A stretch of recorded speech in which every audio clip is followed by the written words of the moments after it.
Error detection, she talked it. मेरे भाई यहाँ तक पार्ट ए है, ठीक है। देखो शी एक सब्जेक्ट है, उसके साथ वर्ब आ गया टॉक, इट का मतलब एक object, with me preposition object. यहाँ तक कंस्ट्रक्शन बिल्कुल सही चल रही है। जस्ट हैज़ इफ, अब देखो हैज़ इफ का मतलब जब भी कहीं हैज़ इफ आएगा इसका मतलब होता है किसी ख्वाहिश की बात। हैज़ इफ ख्वाहिश की बात।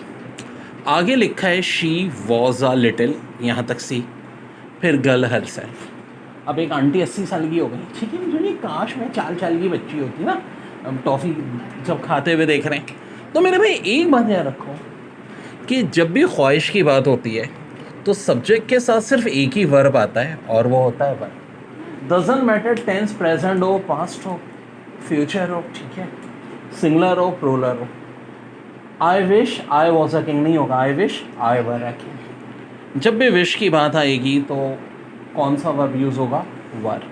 If you succeeded in, sentence start है इफ से, फिर एक सब्जेक्ट है you succeeded in get there you would probably fall off, ठीक है जी।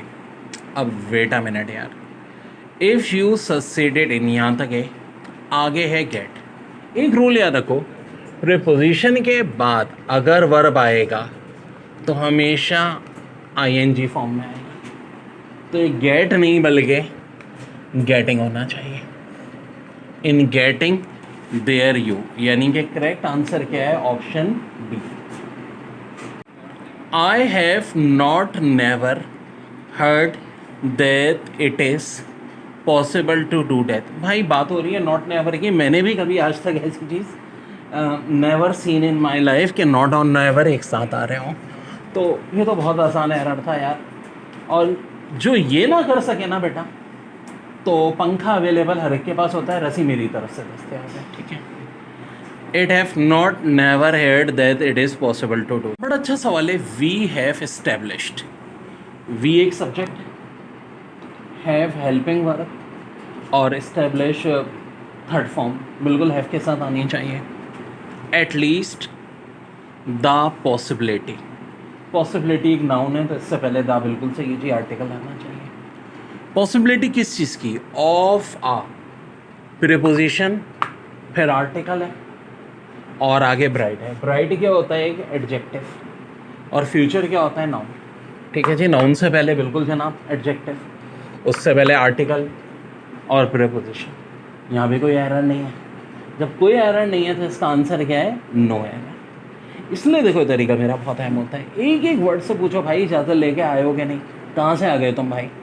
तो इसमें सभी रूल के तहत आए, कोई ऐसा नहीं है जो किसी रूल के बगैर आया हो। स्टार्ट है इट से, ठीक है जी। Would, certainly, astonish. देखो इट एक सब्जेक्ट है, वुड एक हेल्पिंग वर्ब, सर्टेनली एक एडवर्ब और एस्टोनिश एक वर्ब। बिल्कुल सही कंस्ट्रक्ट। वर्ड से पहले एडवर्ब, ठीक है जी, फिर एक हेल्पिंग वर्ब और eight.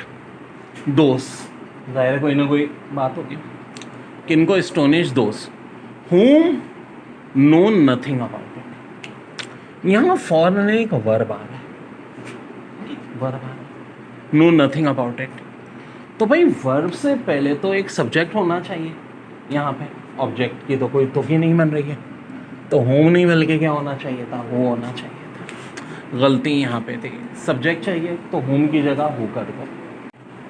The main difficulty was, main difficulty की बात हो रही है। The barriers which were standing at the centre of the cross road, यहाँ तक डी, और अगर नो एरर है तो ई। एंड पूरा पोस्टमार्टम करो एक एक वर्ड का। दी के साथ है मेन डिफ़िकल्टी, बिल्कुल जी, मेन डिफ़िकल्टी है तो दी बिल्कुल सही है। एक हेल्पिंग वर्ब चाहिए, वॉस मौजूद है। किस चीज़ की? द बैरियर्स, बिल्कुल द बैरियर्स सही है। विच, ठीक है, बात हो रही है एक नॉन लिविंग थिंग की, तो विच का इस्तेमाल बिल्कुल सही है। दी बैरियर्स, तो वर्ब क्या आना चाहिए? प्रोलर, वर्ब बिल्कुल सही है। जिसका मेन डिफ़िकल्टी के साथ वॉस सही है। Singular subject, singular verb, ruler subject ruler पर स्टैंडिंग स्टैंड हो रही हैं एट द कहाँ centre of the cross road. Of से पहले नाउन बिल्कुल जी, ऑफ के बाद नाउन बिल्कुल सही। तो कोई मिस्टेक नहीं है, तो इसका आंसर क्या है? No error.